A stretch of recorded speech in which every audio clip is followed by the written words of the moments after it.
My name is Sarah Chen, and for the past 5 years, everyone in my life has thought I was a failure. Tonight is my college roommate Jessica's graduation dinner.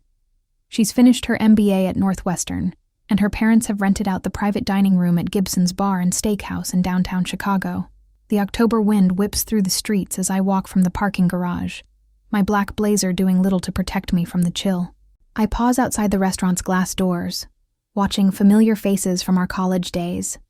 People dressed in their success, crisp suits, designer dresses, the confident posture that comes from climbing corporate ladders. And then there's me. Same black blazer I've worn to every semi-formal event for 3 years. Same modest apartment in Wicker Park. Same careful deflections whenever anyone asks what I do for work. Jessica spots me first, rushing over in her champagne-colored dress. "Sarah, you made it!" She hugs me tightly. "Congratulations, Jess. MBA at Northwestern. That's incredible." The next hour passes in a blur of handshakes and small talk. Michael made partner at his law firm. Rebecca's launching her marketing agency. David got promoted to senior software architect at Google. Each introduction feels like a knife twist, reminding me of the gulf between their achievements and my apparent lack thereof. I nurse my wine and smile politely, deflecting questions about my work with vague responses about consulting and working with clients. It's not entirely a lie, but it's not the whole truth either. "Sarah, right? Jessica's roommate from DePaul?" Amanda approaches me, blonde hair perfectly blown out, wearing a Cartier watch that probably costs more than my monthly rent. "So, what are you up to these days? Still doing that freelance thing?" Her tone is polite but dismissive, the way people talk about hobbies they consider pointless. "Something like that," I reply, taking a sip of wine. "I'm in pharmaceutical sales now, just closed a deal with 3 major hospital systems. It's been incredibly rewarding, both personally and financially." Before I can respond, Jessica appears. "Just catching up on everyone's careers," Amanda says. "Sarah was telling me about her freelance work." "Oh, Sarah's being modest," Jessica says. "She's always been so creative. Remember those projects in college?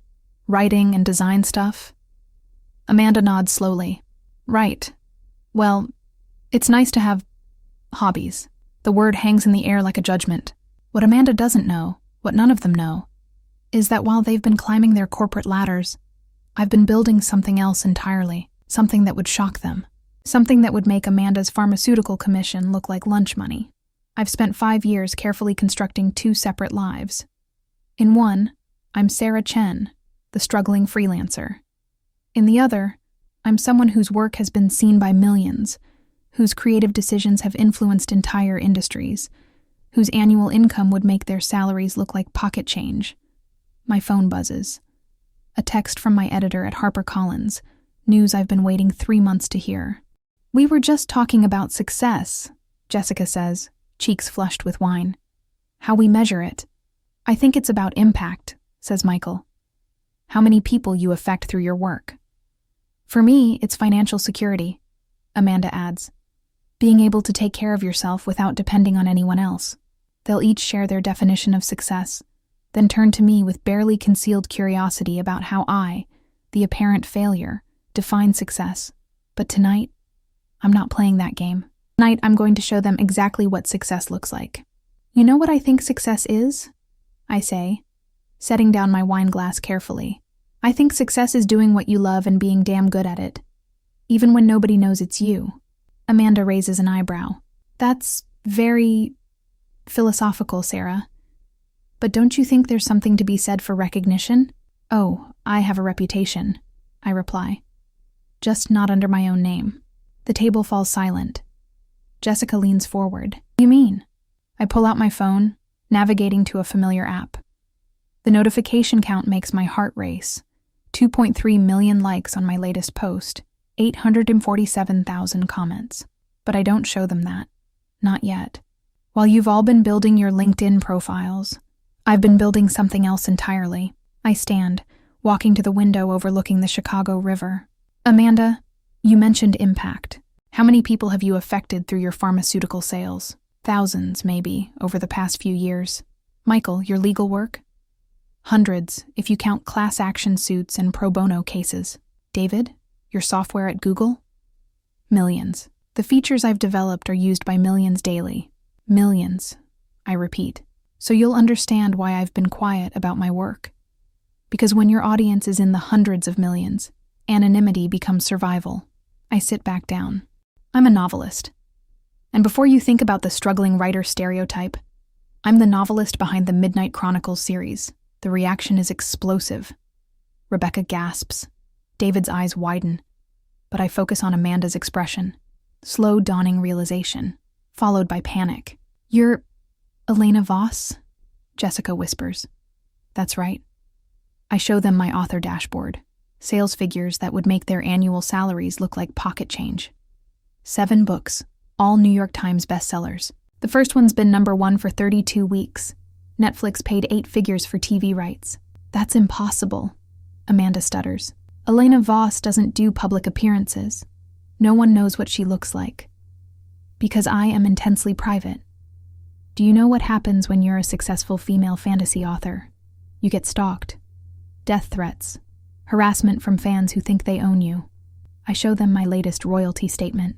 This is last quarter's earnings, just from book sales. Michael does the math first. "Jesus Christ, Sarah. That's more than most people make in a decade. And that's just 3 months. The Netflix series launches next month. Conservative estimates put the global audience at over 200 million viewers. Remember how you said I was just bitter because Jessica is more successful? Jessica, congratulations on your MBA. But that consultant job with the 6-figure salary you're so proud of? I make that in a week." The silence is deafening. "But why keep it secret from us?" Rebecca asks. "Because for 5 years, every time we've gotten together, I've felt like the family disappointment. The cautionary tale about following dreams instead of getting a real job. I wanted to see who my real friends were." "That's not fair," Amanda says desperately. "You can't judge us for not knowing something you deliberately hid. I can't judge you for not knowing. But I can judge you for how you treated me because of what you thought you knew." I reach for my purse. "The text I got earlier? My editor at HarperCollins. They're announcing the Netflix premiere date tomorrow, and they want me to do a press tour. Elena Voss is finally going public." I pull out my credit card. "Dinner's on me." The black card has a pretty high limit. As I walk toward the door, I can hear the explosion of conversation behind me. For the first time in years, I feel like I can breathe freely. But as I reach my car, I realize this revelation is just the beginning. Tomorrow, Elena Voss goes public, which means Sarah Chen's carefully constructed double life is about to collapse entirely. The next morning, I wake up to 247 missed calls. My phone has been buzzing since 6 a.m. The first calls were from Jessica, then numbers I don't recognize. My voicemail is full. Text messages have exceeded storage capacity. Through my apartment window, I can see a news van parked across the street. "Shit," I mutter, closing the blinds. But not before catching a glimpse of a reporter with a microphone. I call my publicist, Sarah Morrison. She answers immediately. "Sarah, thank God. Where are you?" "Home. There's a news van outside. How did they—" "Your friend Jessica posted about last night on Instagram. She tagged you in a story about finding out your college roommate is secretly a famous author. It went viral. 2.3 million views and climbing." I sink into my couch. "How bad is it?" "Bad. Your address is on 3 gossip sites. TMZ is offering $10,000 for photos. Someone found your old Facebook and posted college graduation pictures. Elena Voss revealed is trending worldwide. A knock at my door, sharp and insistent. "Someone's at my door," I whisper. "Don't answer it. Security team isn't there yet." "Sarah, it's Jessica. Please, we need to talk." I look through the peephole. Jessica's been crying. Against my publicist's advice, I let her in. "I'm so sorry." She immediately starts crying. I was drunk and excited. I deleted it as soon as I sobered up, but it was too late. "Jessica, there are news vans outside. My address is on gossip websites. My phone buzzes with a text from an unknown number. We know where you live, Elena. Your books ruined my life. You're going to pay." Jessica goes white seeing the message. "There's more," she says quietly. "Amanda called this morning. She's been in touch with an entertainment blogger, trying to sell information about you. College stories, photos.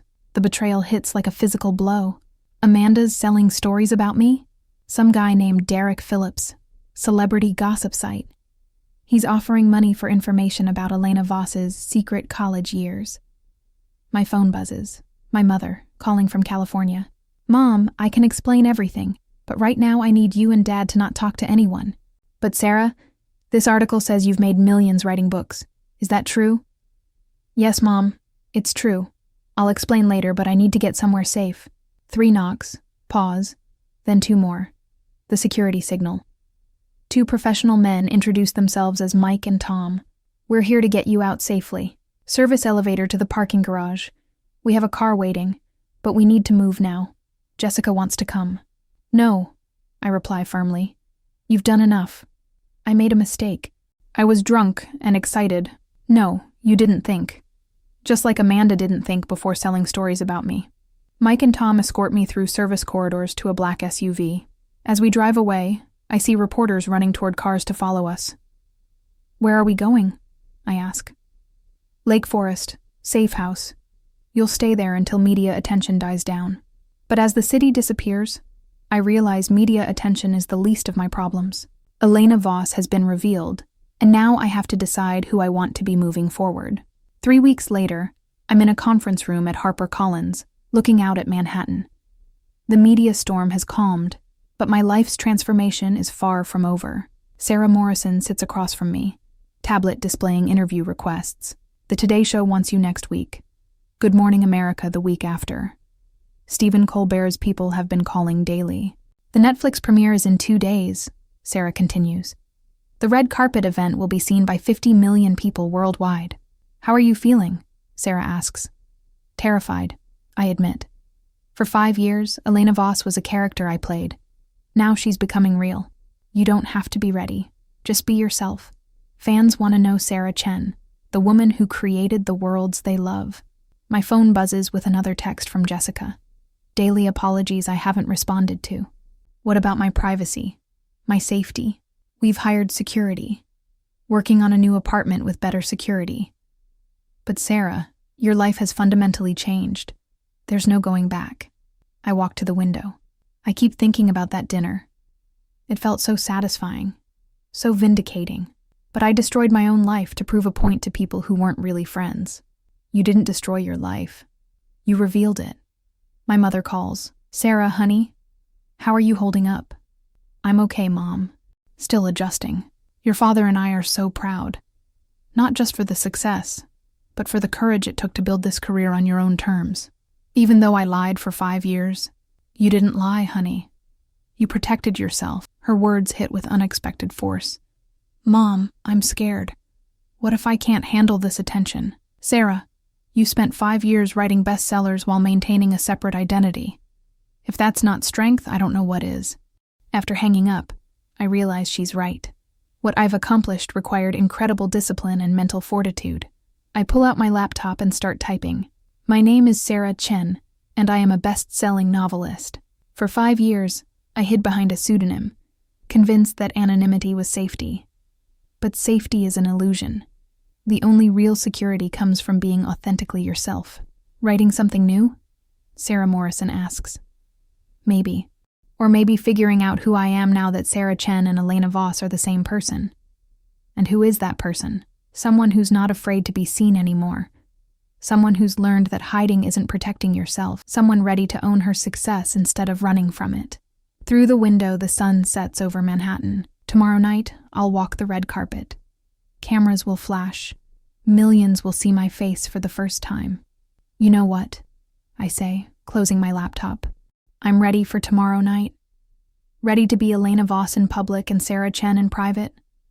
But most importantly, ready to be both at the same time. Sarah smiles with relief. Good. Because the world is ready to meet the real you. The graduation dinner wasn't the end of my old life. It was the beginning of my new one. A life where I don't have to choose between success and authenticity, between privacy and recognition. I'm Sarah Chen. I'm Elena Voss. I'm a best-selling novelist who learned that the most important audience for your success is yourself. And tomorrow night, I'm going to show the world exactly who that person is.